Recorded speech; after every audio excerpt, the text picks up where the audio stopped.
Hi అండి అందరికీ. ఈరోజు వీడియో ఏంటంటే, మా పాప మమ్మీ ఫోన్‌లో చూస్తూ జంతికలు చేయవా అని అడిగింది. సో, సర్లే అని చెప్పి నేనైతే జంతికలు చేస్తున్నాను. నేనైతే ఎక్కువేం చేయట్లేదు. జస్ట్ 1 కేజీ బియ్యం పిండి పట్టించి తీసుకొచ్చాను. 1 కేజీ బియ్యం పిండికి 300 గ్రామ్స్ శనగపిండి అయితే సరిపోతుంది. నేనదే మెజర్ చేస్తున్నాను. వీటికైతే జంతికలు అని, మురుకులు అని, మడుగులు అని అంటే ఒక్కో సైడ్ ఒక్కోలాగా పిలుస్తారు. మేమైతే మడుగులు అంటాము. మా అమ్మ వాళ్ళ సైడ్ అయితే మురుకులు అని పిలుస్తారు వీటిని. నేనైతే కేజీ వైస్ చేస్తున్నాను కాబట్టి 1 కేజీకి 300 గ్రామ్స్ శనగపిండి అయితే సరిపోతుంది. మీరు నార్మల్‌గా తక్కువ చేసుకోవాలి అనుకుంటే 1 కప్పు బియ్యం పిండికి హాఫ్ కప్పు శనగపిండి అయితే సరిపోతుందండి. శనగపిండి లేదు అనంటే పుట్నాల పప్పు అయినా వేసుకోవచ్చు, మినపప్పు అయినా వేసుకోవచ్చు. అంటే ఎవరికి వచ్చినట్టు వాళ్ళు చేస్తారు. నాకొచ్చినట్టు నేను చేశాను. ఇంకా ప్రాసెస్‌లోకి వెళ్ళిపోదామండి. బియ్యం పిండిలోకి 300 గ్రామ్స్ ఆఫ్ శనగపిండి తీసుకొని రెండింటిని బాగా మిక్స్ చేసుకోవాలి. ఆ తర్వాత పసుపు, కారం, సాల్ట్ నేనైతే మా ఇంట్లో వాళ్ళకి తగ్గట్టు మా టేస్ట్‌కు తగినంత వేసుకుంటున్నాను కారం, సాల్టు. నేనైతే ఎప్పుడూ పుట్నాల పప్పు వేసి చేసేదాన్ని. బట్ ఫస్ట్ టైమ్ శనగపిండితో చేస్తున్నాను. ఈ జంతికలకి మెయిన్ వాము అండి. మంచిగా క్రష్ చేసుకొని వేసుకోవాలి. చాలా ఫ్లేవర్ వస్తుంది. ఆ తర్వాత నువ్వులు. నేనైతే వేయించిన నువ్వులు వేశానండి. ఆ తర్వాత చాలా వేడి చేసిన ఆయిల్ వేశానండి. బటర్ కూడా వేసుకోవచ్చు. బట్ నాకు ఇంట్లో లేకుండే నేను ఇది హీట్ చేసిన ఆయిల్ వేశానండి. వేడి ఆయిల్ వేయడం వల్ల మంచిగా క్రిస్పీగా వస్తాయండి.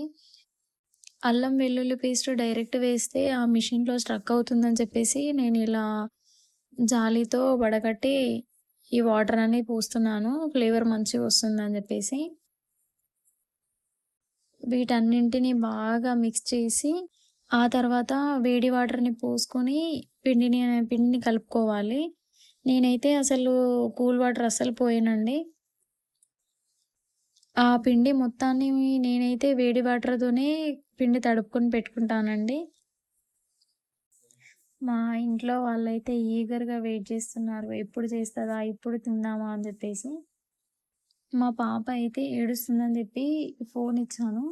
అయితే ఫోన్ చూస్తూ ఈ జంతికలొచ్చాయి. చూడగానే "మమ్మీ ఇది చేయవా?" అని అడిగింది. సరే ఓకే అని చెప్పి నేనైతే తను పడుకుంది.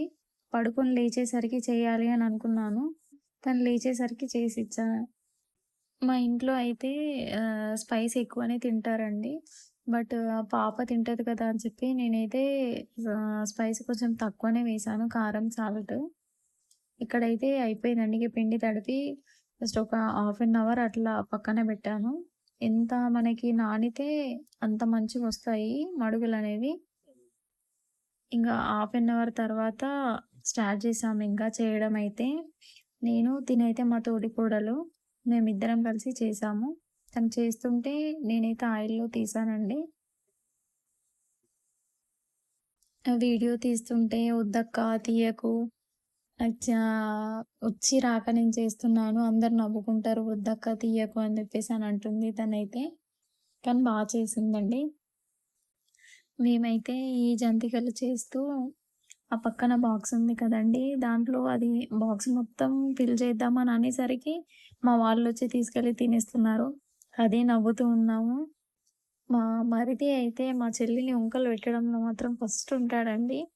తను చేస్తుంటే మధ్య మధ్యలో వచ్చి షేప్ అలా వస్తుంది, ఇలా వస్తుంది అని చెప్పి ఎగతాళి చేస్తున్నాడు. మేమైతే స్టార్ట్ చేయకముందయితే వామ్మో! ఇంత పిండి చేస్తామా మేమిద్దరం అని అనుకున్నాము.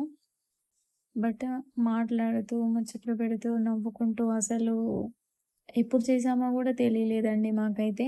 మా వాళ్ళు చూడండి మంచిగా టీవీ చూస్తూ, ఎంజాయ్ చేస్తూ తింటున్నారు.